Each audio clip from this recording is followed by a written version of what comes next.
Конзервативната невладина организација Judicial Watch поднесе тужба против американскиот амбасадор Джейс Бејли пред судот во Вашингтон за делувањето во Македонија.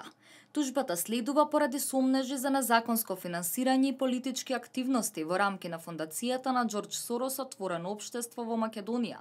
Наводно оваа фондација примила 5 милиони американски долари од USAID во периодот од 2012 до 2016 година.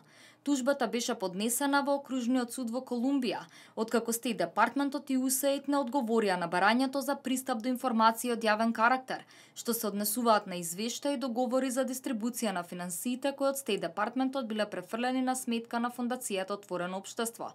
Барањето вклучуваше информации за контакти помеѓу официјални лица од Стејт Департментот и вработени во фондацијата Отворено општество во Македонија, како информации за вмешаноста и контактите што ги остварил американскиот амбасадор во земјава Джейс Бејли со организациите.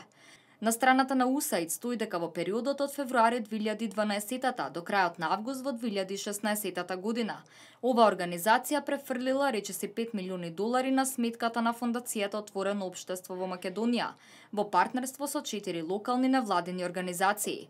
Страната на USAID нуди директен линк до фондацијата на Сорос и вели дека во проектот биле обучени стотици млади лица на правото на слобода на здружување, граѓански иницијативи, аргументација и користење на медиумите.